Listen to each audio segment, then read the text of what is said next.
بسم اللہ الرحمن الرحیم۔ موسیٰ علیہ السلام کا واقعہ معجزات سے بھرا پڑا ہے۔ شاید اس کا سبب یہودیوں کا شدید عناد و تکبر ہے۔ موسیٰ علیہ السلام کی زندگی میں معجزات کا آغاز اسی وقت سے ہو گیا تھا جب موسیٰ علیہ السلام فرعون کے محل میں تھے اور اپنے بچپن کی زندگی گزار رہے تھے، اور فرعون لعین نے ہر اس بچے کے قتل کا حکم صادر کر دیا تھا جو بنی اسرائیل میں پیدا ہو، لیکن اللہ تعالیٰ کو موسیٰ علیہ السلام کی نجات منظور تھی، بلکہ اللہ تعالیٰ کو منظور تھا کہ موسیٰ علیہ السلام خود فرعون کے محل میں پرورش پائے اور وہاں ان کی نشو نما ہو۔ جب موسیٰ علیہ السلام کی والدہ کو اپنے بیٹے کے بارے میں خطرہ لاحق ہوا کہ فرعونی اس کو ذبح کر دیں گے، تو اللہ تعالیٰ نے انہیں الہام کیا کہ وہ ایک صندوق تیار کرے اور اس میں اپنے بچے کو رکھ کر دریا میں ڈال دے۔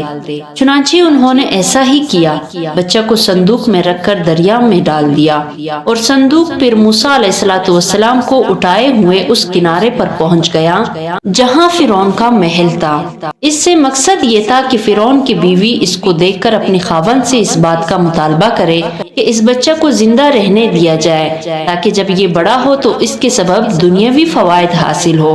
موسیٰ علیہ السلام کی والدہ اپنے بیٹے کے متعلق پریشان اور فکر مند تھی۔ اللہ تعالیٰ نے چاہا کہ ان کو قلبی اطمینان دلایا جائے، چنانچہ اللہ تعالیٰ نے موسیٰ علیہ السلام کو الہام کیا کہ وہ صبر سے کام لے، وہ ذات ایک دن ضرور ماں بیٹے کو آپس میں ملا دے گی۔ موسیٰ علیہ السلام کی بہن بھی چونکہ اپنے بھائی کے متعلق خائف تھی، اس لیے وہ ان کی دیکھ بھال کرتی رہی اور کوچ میں لگی رہی۔ اگر اس موقع پر اللہ تعالیٰ کی نصرت و مدد نہ آتی وہ ضبط نفس سے کام نہ لے سکتی۔ فرعون کی بیوی آسیہ کو اس بات سے بہت خوشی ہوئی اور یہ کہ ان کے خاوند نے اس کو امان دینے پر رضامندی بھی ظاہر کر دی اور اس کے ساتھ بنی اسرائیل کے بچوں جیسا سلوک کرنے سے اعراض کیا ہے۔ موسیٰ کا حال یہ تھا کہ وہ انتہائی غمگین اور پریشان تھی۔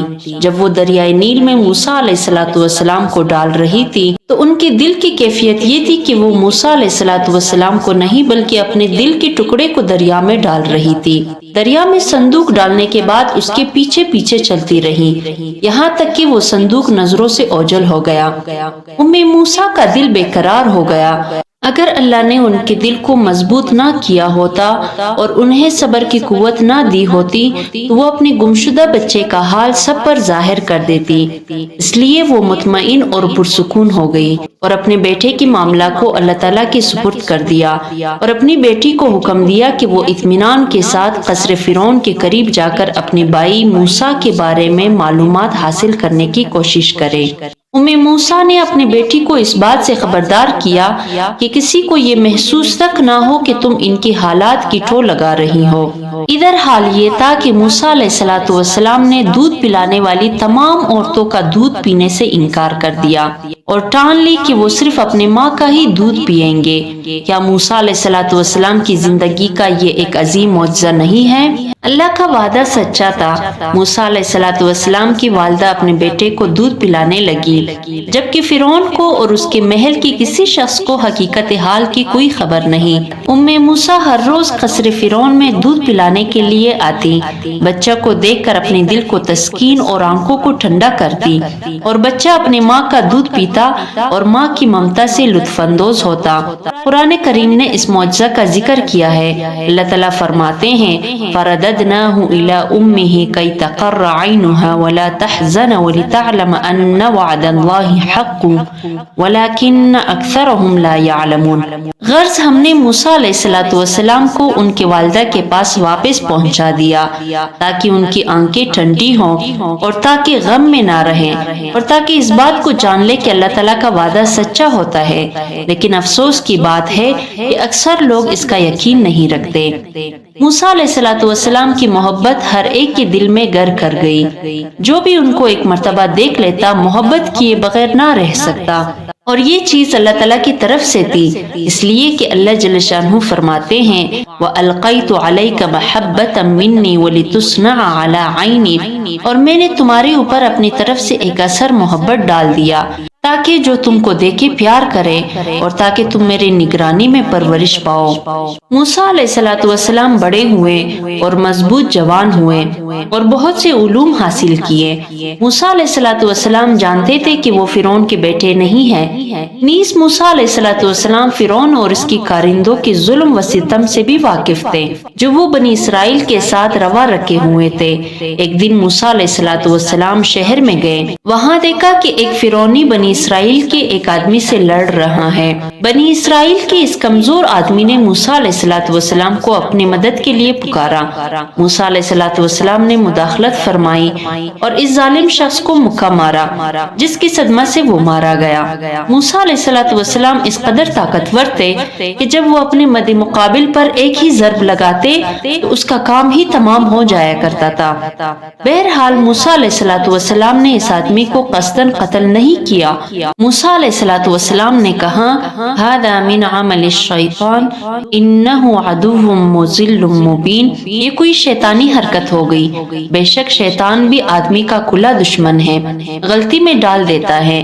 پھر موسیٰ علیہ السلام نے اپنے رب سے دعا کی، عرض کیا انی ظلمت نفسی فاغفر لی، اے میرے پروردگار مجھ سے قصور ہو گیا، آپ معاف کر دیجئے۔ کچھ دنوں کے بعد بنی اسرائیل کا وہی شخص آیا جس کی خاطر موسیٰ علیہ السلام نے فرعونی کو مار ڈالا تھا، اور ایک اور آدمی کے خلاف لڑائی میں موسیٰ علیہ السلام سے مدد مانگنے لگا۔ موسیٰ علیہ السلام سمجھ گئے کہ اسے لڑنے مرنے کا بڑا شوق ہے۔ موسیٰ علیہ السلام نے سختی کے ساتھ اس کو جواب دیا انک لغوی مبین، بے شک تو صریح بدراہ آدمی ہے۔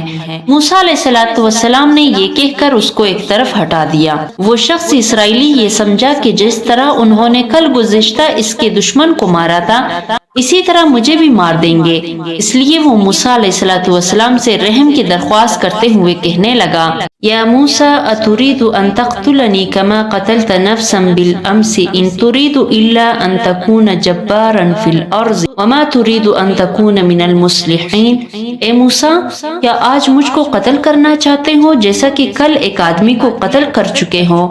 معلوم ہوتا ہے کہ بس تم دنیا میں اپنا زور بٹلانا چاہتے ہو اور صلح کروانا نہیں چاہتے۔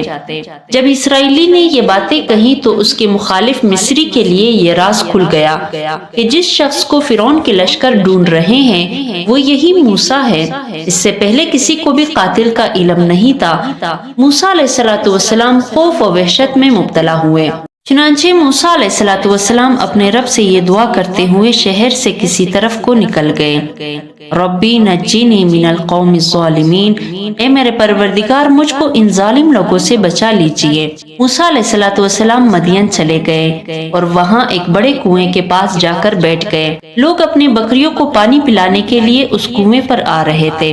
موسیٰ علیہ السلام کی حالت یہ تھی کہ وہ سفر کی وجہ سے سخت تکان میں مبتلا تھے، ایک مدت سے کچھ نہ کھانے کی وجہ سے بھوکے بھی تھے، اور ایک ساتھ اپنے دل میں یہ احساس بھی لیے ہوئے تھے کہ میں غریب الوطن ہوں اور قتل کے سبب فرعون اور اس کی قوم کے ہاتھ سے بھاگا ہوا ہوں۔ ان حالات میں موسیٰ علیہ السلام نے اس کنویں کے پاس ایک درخت کے نیچے بیٹھے ہوئے اپنے رب سے دعا کی، عرض کی ربی انی لما انزلت الی من خیر فقیر، اے میرے پروردگار اس وقت جو نعمت بھی آپ مجھ کو بیچ دیں میں اس کا سخت حاجت مند ہوں۔ موسیٰ علیہ السلام نے اس جگہ چرواہوں کی ایک جماعت دیکھی جو اپنی بکریوں کو پانی پلا رہی تھی، نیز وہاں دو عورتوں کو دیکھا کہ انہوں نے اپنی بکریاں اس ڈر سے روک رکھی ہیں کہ کہیں وہ دوسروں کی بکریوں کے ساتھ نہ مل جائے۔ موسیٰ علیہ السلام سمجھ گئے کہ یہ عورتیں تعاون کی محتاج ہیں، چنانچہ موسیٰ علیہ السلام آگے بڑھے اور ان سے پوچھا کہ کیا میں تمہاری کچھ مدد کر سکتا ہوں؟ بڑی لڑکی نے کہا ہم اصل میں انتظار میں ہیں کہ کب یہ چرواہے اپنے بکریوں کو پانی پلا کر فارغ ہوں تاکہ پھر ہم اپنی بکریوں کو پانی پلائیں۔ موسیٰ علیہ السلام نے کہا تم ان کے ساتھ مل کر اپنی بکریوں کو پانی کیوں نہیں پلاتی؟ چھوٹی لڑکی نے جواب دیا ہم لوگوں کے ازدحام کی وجہ سے ایسا نہیں کر سکتے، آپ دیکھ ہی رہے ہیں۔ موسیٰ علیہ السلام نے ان کی طرف بنظر حیرت دیکھا کہ یہ عورتیں بکریاں چراتی ہیں حالانکہ یہ کام مردوں کا ہے، اس لیے کہ یہ مشقت آمیز اور دقت آمیز کام ہے۔ موسیٰ علیہ السلام نے ایک بار پھر ان سے پوچھا، آخر یہ بکریاں تم کیوں چراتے ہو؟ چھوٹی لڑکی نے جواب میں کہا، دراصل ہمارے والد بہت بوڑھے ہو چکے ہیں، ان کی صحت اجازت نہیں دیتی کہ وہ ہر روز ہمارے ساتھ گھر سے نکلیں۔ جب موسیٰ علیہ السلام نے یہ سنا تو انتہائی شرافت کے ساتھ آگے بڑھے اور کہا، آپ کی بکریوں کو میں پانی پلائے دیتا ہوں۔ موسیٰ علیہ السلام چلے، وہ لڑکیاں ان کے پیچھے تھیں اور بکریاں موسیٰ علیہ السلام کے آگے آگے تھیں، حتیٰ کہ مدین کے کنویں پر پہنچ گئے۔ وہاں پہنچ کر معلوم ہوا کہ ان چرواہوں نے کنویں کے منہ پر ایک بہت بڑا پتھر رکھا ہوا ہے جسے 10 آدمی ہی مل کر ہلا سکتے ہیں۔ موسیٰ علیہ السلام نے فوری طور پر وہ پتھر پکڑا اور اس کو کنویں کے منہ سے ہٹا دیا۔ موسیٰ علیہ السلام بڑے طاقتور تھے، ان عورتوں نے بھی پتھر اٹھاتے وقت ان کی قوت اور طاقت کا مشاہدہ کیا۔ اللہ تعالیٰ نے موسیٰ علیہ السلام کو ایسی قوت عطا فرمائی تھی جو اس دور کے اعتبار سے ایک معجزت سے کم نہ تھی۔ بہرحال موسیٰ علیہ السلام نے بکریوں کو پانی پلایا اور پھر وہ پتھر اپنی جگہ پر رکھ دیا اور ان لڑکیوں کو ان کے حال پر چھوڑ دیا۔ پھر موسیٰ علیہ السلام اسی درخت کی طرف واپس لوٹے جس کے نیچے پہلے ہی بیٹھے تھے اور ہاتھ اٹھائے اور ایک بار پھر وہ مشہور دعا کی جس کا ذکر قرآن کریم میں آتا ہے، ربی انی لما انزلت الی من خیر فقیر، اے میرے پروردگار، اس وقت جو نعمت آپ مجھ کو بھیج دے میں اس کا سخت حاجت مند ہوں۔ وہ دونوں لڑکیاں گھر واپس پہنچی اور اپنے والد شعیب علیہ السلام سے اس معزز نوجوان کا سارا قصہ بیان کیا جس نے ان کی بکریوں کے لیے کنویں سے پانی کھینچا اور پھر پلایا، جس کے سبب وہ لڑکیاں خلاف معمول گھر جلد واپس لوٹ آئی۔ بیٹیوں نے اپنے باپ کو ساری بات خوب وضاحت کے ساتھ بتائی کہ وہ نوجوان کسی دور دراز علاقے سے سفر طے کر کے آئے ہیں اور بڑے تکے ماندے اور بھوکے محسوس ہوتے ہیں۔ باپ نے اپنی کسی بیٹی کو ان کے پاس بلا بھیجا تاکہ انہیں اپنے کام کی اجرت دے دی جائے۔ چنانچہ وہ بیٹی شرماتے ہوئے موسیٰ علیہ السلام کے پاس آئی اور اپنے باپ کا پیغام دیا۔ موسیٰ علیہ السلام جانے کے لیے تیار ہوئے اور اس کو کہا کہ تم میرے پیچھے پیچھے چلو اور راستہ دکھاؤ۔ جب گھر پہنچے تو شعیب علیہ السلام نے ان کا خوب اکرام کیا، خاطر تواضع بھی کی اور اپنی ایک بیٹی اس شرط پر نکاح کے لیے پیش کی کہ وہ ان کے پاس 8 سال تک بکریاں چرائیں گے، اگر وہ 10 سال تک یہ خدمت انجام دے تو ان کی مرضی ہے۔ موسیٰ علیہ السلام نے اس عمدہ پیشکش کو قبول کیا اور اس امر پر شعیب علیہ السلام سے اتفاق کیا۔ یوں کئی سال گزر گئے۔ اللہ تعالیٰ نے موسیٰ علیہ السلام کو اپنا پیغمبر اور بار امانت کا حامل بنانا تھا۔ متعین کردہ مدت کا اختتام ہوا اور موسیٰ علیہ السلام کی زندگی میں معجزہ کبریٰ کا ظہور اور آغاز ہوا۔ موسیٰ علیہ السلام کا عصا بھی اللہ تعالیٰ کی مشیت و تصرف کے تحت ان معجزات میں سے ایک تھا جو موسیٰ علیہ السلام کو عطا کیے گئے تھے۔ مشیت خداوندی کے مطابق وہ عصا مختلف صورتیں اور حالتیں اختیار کر لیتا تھا، لیکن موسیٰ علیہ السلام کی نظر میں اس کی اہمیت صرف 2 چیزوں میں منحصر تھی جس کا ذکر قرآن کریم کی اس آیت میں آتا ہے، اتوکأ علیہا واہش بہا علی غنمی، میں اس عصا پر ٹیک لگاتا ہوں اور اس کے ذریعے درخت کے پتے اپنے بکریوں کو کھلانے کے لیے جاڑتا ہوں۔ مگر چونکہ موسیٰ علیہ السلام اللہ کے نبی تھے اور اللہ کے پیغمبر جامع کلام کیا کرتے تھے، اس لیے ان 2 اہمیتوں کا ذکر کرنے کے بعد فرمایا وَلِيَ فِيهَا مَآرِبُ أُخْرَى، اس عصا سے اور بھی بہت سے مقاصد حاصل ہوتے ہیں۔ علماء نے موسیٰ علیہ السلام کی عصا کے متعدد نام ذکر کیے ہیں۔ بعض کہتے ہیں کہ موسیٰ علیہ السلام کی عصا کا نام ماسا تھا، بعض کہتے ہیں کہ اس کا نام نفعہ اور غیاث تھا، جبکہ بعض علماء اس کا نام علیق بتاتے ہیں۔ اس عصا کی لمبائی موسیٰ علیہ السلام کی لمبائی سے 10 ہاتھ تھی۔ موسیٰ علیہ السلام کی اس عصا کے متعلق بہت سی حکایتیں منقول ہے، جیسے ایک حکایت یہ ذکر کی جاتی ہے کہ موسیٰ علیہ السلام کی عصا کے 2 حصے تھے جن کے نیچے خمدار ڈنڈا لگا ہوا تھا اور اس کے نیچے لوہے کے 2 دانت تھے۔ موسیٰ علیہ السلام جب کسی غار میں داخل ہوتے یا انتہائی تاریک رات میں سفر کرتے تو عصا کے وہ دونوں حصے شمع کی طرح روشن ہو جاتے اور حد نگاہ تک راستہ کو روشن کر دیتے، اور جب موسیٰ علیہ السلام کو پانی کی ضرورت پیش آتی تو اس عصا کو کنویں میں لٹکا دیتے تو وہ کنویں کے پانی کے برابر دراز ہو جاتا اور اس عصا کا سر ڈول کی طرح ہو جاتا۔ پھر موسیٰ علیہ السلام اس کے ذریعے کنویں سے پانی کھینچتے۔ اسی طرح اس عصا کے بارے میں ایک حکایت یہ بیان کی جاتی ہے کہ جب یہ عصا زمین پر مارا جاتا تو زمین سے اس قدر طعام برآمد ہو جاتا جو موسیٰ علیہ السلام کے ایک دن کے لیے کافی ہوتا، اور جب اس عصا کو کسی دشوار گزار سخت قسم کے پہاڑ پر یا پتھروں اور کانٹوں والے راستہ پر مارا جاتا تو وہ راستہ کشادہ ہو جاتا۔ بہرکیف موسیٰ علیہ السلام نے جب اس مدت کو پورا کر لیا جس کی تعین شعیب علیہ السلام نے کی تھی، تو اس دوران موسیٰ علیہ السلام کی شعیب کی بیٹی صفورہ سے شادی ہوئی۔ موسیٰ علیہ السلام نے مدین سے نکلنے کا ارادہ کر لیا، بس آپ اپنے اہلیہ کے ہمراہ سرزمین مدین کو چھوڑتے ہوئے بلاد شام کی جانب چل پڑے۔ سردیوں کا موسم تھا، سخت سردی اور تاریکی کا عالم تھا۔ آپ کے ساتھ آپ کی بیوی اور بھیڑ بکریاں تھیں جو شعیب علیہ السلام نے ان کو کام کی اجرت کے طور پر دی تھی۔ موسیٰ علیہ السلام شہر کی آبادی سے نکلتے ہوئے اور شام کی ملوک سے ڈرتے ہوئے شام کی سرزمین پر سفر طے کرنے لگے۔ آپ کا اس روز اہم مقصد اپنے بھائی ہارون علیہ السلام کو مصر سے نکالنا تھا۔ موسیٰ علیہ السلام راستوں سے واقف نہیں تھے۔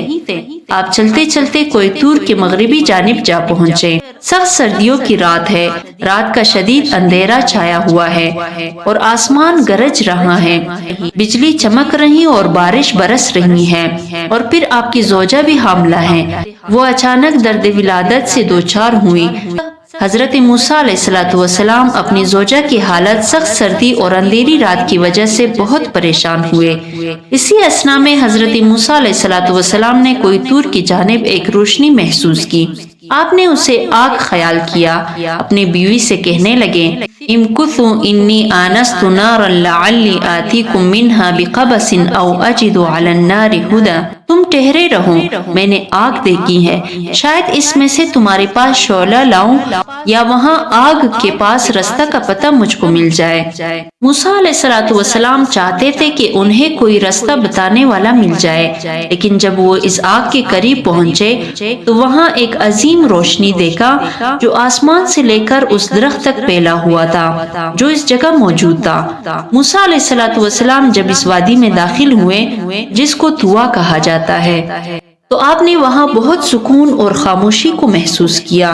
موسیٰ علیہ السلام اس آگ کے قریب ہی ہوئے تھے کہ آپ نے ایک غیبی آواز سنی۔ موسیٰ علیہ السلام کو من جانب اللہ آواز دی گئی، انبورک من فی النار ومن حولہا وسبحان اللہ رب العالمین۔ جو اس آگ کے اندر ہیں ان پر بھی برکت ہو، اور جو اس کے پاس ہے اس پر بھی برکت ہو، اور رب العالمین پاک ہے۔ موسیٰ علیہ السلام اچانک رک گئے، آپ پر کپ کپی طاری ہو گئی۔ موسیٰ علیہ السلام سمجھے کہ یہ آواز کسی محدود جگہ سے نہیں بلکہ ہر طرف سے آ رہی ہے۔ پھر موسیٰ علیہ السلام کو اس مبارک میدان کی دائیں جانب سے ایک درخت میں سے آواز آئی اور زمین اللہ کی ہیبت و جلال سے ہل گئی۔ اللہ تعالیٰ کی طرف سے آواز آئی، انی انا ربک، میں ہی تمہارا پروردگار ہوں۔ یہ سن کر موسیٰ علیہ السلام کے خوف اور لرزنے میں مزید اضافہ ہو گیا۔ اس کے بعد موسیٰ علیہ السلام نے یہ آواز سنی کہ کوئی کہہ رہا ہے، فاخلعنا علیک انک بالوادی المقدس طویٰ، بس تم اپنی جوتیاں اتار ڈالو کیونکہ تم ایک پاک میدان یعنی طویٰ میں ہو۔ جب موسیٰ علیہ السلام نے یہ آواز سنی تو انہیں یقین ہو گیا کہ وہ ان کے رب تعالیٰ ہے۔ آپ کا دل دھڑکنے لگا، زبان اڑنے لگی اور گھبراہٹ طاری ہو گئی۔ حالت یہ ہو گئی کہ روح حیات ہوتے ہوئے بھی ایسے ہو گئے جیسے جسم سے روح ہی خارج ہو گئی ہو۔ اس حکم خداوندی کا سبب یہ تھا کہ آپ کے قدم اس مبارک اور پاکیزہ مقام کو مس کرے تاکہ اس کی برکت انہیں حاصل ہو، کیونکہ وہ مقدس مقام تھا۔ بعض علماء کہتے ہیں کہ اس کا سبب یہ تھا کہ کسی مقدس مقام پر ننگے پاؤں چلنا تواضع کی علامت کے علاوہ احترام و تہذیب نفس شمار کیا جاتا ہے۔ بعد ازاں موسیٰ علیہ السلام نے اس پیغام الہی کو قبول کیا۔ وہ اللہ تعالیٰ کی منتخب کردہ پیغمبر ہے۔ رحمان اور رحیم نے اپنے بندے موسیٰ علیہ السلام سے اس عصا کے بارے میں پوچھا، وَمَا تِلْكَ بِيَمِينِكَ يَا مُوسَىٰ، اے موسیٰ تیرے دائیں ہاتھ میں کیا ہے؟ موسیٰ علیہ السلام نے اپنے علمی حدود کے مطابق جواب دیا، یہ عصای اتوکأ علیہا واہش بہا علی غنمی ولی فیہا مآرب اخری، یہ میری لاٹھی ہے، میں کبھی اس پر سہارا لگاتا ہوں اور کبھی اپنے بکریوں پر پتے جاڑتا ہوں، اور اس میں میرے اور بھی کام نکلتے ہیں۔ موسیٰ علیہ السلام اتنی بات کہہ کر خاموش ہو گئے، اس لیے کہ ایک بشر کی یہی حد ہے۔ موسیٰ علیہ السلام بھی بشری حدود ہی رکھتے تھے، اور اس کے علاوہ وہ دوسرے کام جنہیں موسیٰ علیہ السلام جانتے تھے وہ یہ ہے کہ موسیٰ علیہ السلام اس عصا کو زمین پر ڈالتے تو وہ ایک بہت بڑے اژدہا کی شکل اختیار کر لیتا تھا اور زمین پر رینگنے لگتا تھا۔ اس کے متعلق کہا جاتا ہے کہ وہ انتہائی سیاہ اژدہا تھا، 4 ٹانگوں پر چلتا تھا، اس کے 2 حصے ایک کھلے ہوئے منہ کی صورت اختیار کر لیتے تھے، اور اس کے منہ میں 12 دانت تھے جس سے آگ کے شعلہ کی طرح آواز آتی، اور خمدار ڈنڈا اس کے لیے کلائی کے طور پر بن جاتا تھا جس سے آگ کی طرح شعلے نکلتے، اور اس کے آنکھیں بجلی کی طرح چمکتی تھیں، اور اس کا وصف یہ تھا کہ وہ اژدہے کی طرح عظیم، سانپ کی طرح لطیف اور نرم تھا۔ قرآن کریم میں اللہ تعالیٰ ایک مقام پر خود اسی طرح فرماتے ہیں، فَإِذَا هِيَ ثُعْبَانٌ مُّبِينٌ، یعنی وہ عصا اچانک ایک بڑا اژدہا بن گیا۔ ایک جگہ فرمایا كَأَنَّهَا جَانٌ، یعنی گویا کہ وہ سانپ ہے، اور ایک مقام پر فرمایا فَإِذَا هِيَ حَيَّةٌ تَسْعَىٰ، یعنی وہ دوڑتا ہوا سانپ بن گیا۔ جب موسیٰ علیہ السلام نے رب العزت کو بتایا کہ میرے ہاتھ میں لاٹھی ہے، تو پھر ایک اور حکم الہی آیا، القاها یا موسیٰ، یعنی اس کو زمین پر ڈال دو اے موسیٰ۔ موسیٰ علیہ السلام نے تعمیل حکم کے لیے اپنی لاٹھی زمین پر ڈالی تو موسیٰ علیہ السلام یہ منظر دیکھ کر حیرت زدہ رہ گئے کہ وہ لاٹھی ایک بہت بڑے اژدہے کی شکل میں تبدیل ہو گئی۔ پھر وہ اژدہا بڑی تیزی سے حرکت کرنے لگا۔ موسیٰ علیہ السلام اس خوفناک صورتحال کا مقابلہ نہ کر سکے، ان کا جسم اور بدن تر تر کانپنے لگا، ان کے دل میں خوف اور گھبراہٹ کا احساس پیدا ہو گیا۔ آپ گھبرا کر پیچھے کی جانب مڑے، ابھی چند قدم ہی چلے ہوں گے کہ پروردگار نے انہیں آواز دی تاکہ ان کو قلبی اطمینان دلایا جائے اور ثابت قدم رکھا جائے۔ اللہ تعالیٰ نے آواز دی، یا موسیٰ لا تخف انی لا یخاف لدی المرسلون، اے موسیٰ ڈرو نہیں، اور ہمارے حضور میں پیغمبر نہیں ڈرا کرتے۔ نیز ارشاد ہوا، اقبل ولا تخف انک من الآمنین، آگے آؤ اور ڈرو مت، تم ہر طرح امن میں ہو۔ یہ سن کر موسیٰ علیہ السلام تھوڑی دیر کے لیے رکے اور واپس اسی جگہ سانپ سے ڈرتے ہوئے آ گئے جہاں وہ سانپ حرکت کر رہا تھا۔ موسیٰ علیہ السلام اتنے بڑے اژدہے کے سامنے کیسے کھڑے ہو سکتے تھے جب اپنا سر اٹھائے ہوئے اور منہ کھولے ہوئے تھا؟ رب العزت نے دوبارہ موسیٰ علیہ السلام کو آواز دی، خذھا ولا تخف، اس کو پکڑو اور ڈرو نہیں۔ موسیٰ علیہ السلام اس کو کیسے پکڑ لیتے؟ وہ تو حرکت کر رہا ہے۔ موسیٰ علیہ السلام کے لیے یہ امر مشکل تھا کہ وہ اتنے بڑے اژدہے کو اپنے ہاتھ سے پکڑ لیتے، یہ تو موت کو گلے لگانے والی بات ہے، اس کی کون جرأت کر سکتا ہے؟ لیکن اللہ تعالیٰ کی طرف سے اس حکم کی تاکید اور اطمینان اور نہ ڈرنے کا وعدہ آیا۔ ارشاد ہوا، خذھا ولا تخف سنعیدھا سیرتھا الاولی، اس کو پکڑو اور ڈرو نہیں، ہم ابھی اس کو اس کے پہلی حالت پر کر دیں گے۔ موسیٰ علیہ السلام کو تھوڑی دیر کے لیے تردد ہوا، پھر ڈرتے ہوئے اس کے قریب ہونے لگے۔ موسیٰ علیہ السلام نے اپنا ہاتھ اس سانپ کی طرف بڑھایا جو حرکت کر رہا تھا۔ موسیٰ علیہ السلام کے جسم پر اون کا ایک جبہ تھا۔ آپ نے اس اژدہے سے ڈرتے ہوئے آستین کو اپنے ہاتھ پر لپیٹ دیا۔ حکم ہوا کہ آستین سے اپنا ہاتھ باہر نکالے۔ آپ نے آستین سے ہاتھ باہر نکالا اور اس کے سر کے نیچے رکھ دیا۔ جب موسیٰ علیہ السلام نے اس اژدہا کو چھوا تو دیکھا کہ وہ تو ان کا وہی عصا بن گیا ہے جو ان کے ہاتھ میں ہوتا تھا، اور ان کا ہاتھ اس کے انہی دو حصوں کے درمیان ہے جہاں وہ اس کو رکھتے تھے۔ اس کے بعد موسیٰ علیہ السلام کے لیے ایک اور حکم خداوندی آیا۔ ارشاد ہوا، اسلک یدک فی جیبک تخرج بیضاء من غیر سوء واضمم الیک جناحک من الرہب۔ تم اپنا ہاتھ گریبان کے اندر ڈالو اور پھر نکالو، وہ بلا کسی مرض کے نہایت روشن ہو کر نکلے گا۔ چنانچہ موسیٰ علیہ السلام نے جب اپنا ہاتھ اپنے گریبان میں ڈال کر نکالا تو وہ چاند کی طرح چمکنے لگا۔ اس کی خوبصورت چمک آنکھوں کو خیرہ کر رہی تھی۔ موسیٰ علیہ السلام اس معجزہ سے اور زیادہ متاثر ہوئے۔ پھر آپ نے اپنے رب کے حکم کی تعمیل کی خاطر اپنا ہاتھ اپنے دل پر رکھا تاکہ اس کا خوف رفع ہو جائے۔ اس سے سارا خوف دور ہو گیا اور آپ نے اطمینان اور سکون محسوس کیا اور ساری بے چینی و اضطراب ختم ہو گیا۔ ان دو معجزوں کو دکھانے کے بعد اللہ تعالیٰ نے موسیٰ علیہ السلام کو فرعون کے پاس جانے کا حکم دیا۔ حکم ہوا کہ فرعون کے پاس جاؤ اور اس کو نرم انداز میں دعوت اللہ دو۔ موسیٰ علیہ السلام نے اپنے رب سے فرعون کے خوف کا اظہار کیا کہ انہیں اس بات کا خوف ہے کہ کہیں وہ لوگ اس کو قتل نہ کر ڈالے، کیونکہ ان کا ایک آدمی ان کے ہاتھ سے قتل ہو گیا تھا۔ موسیٰ علیہ السلام یہ بات نہیں جانتے تھے کہ ان کا یہ عصا جس سے معجزات کا ظہور ہوا اللہ تعالیٰ کی قدرت اور طاقت سے فرعون کے ایوانوں کو اور اس کی ساری مملکت کو ہلا کر رکھ سکتا ہے۔ اس لیے موسیٰ علیہ السلام نے اپنے رب سے درخواست کی کہ میرے ساتھ میرے بھائی ہارون علیہ السلام کو بھی بھیجا جائے۔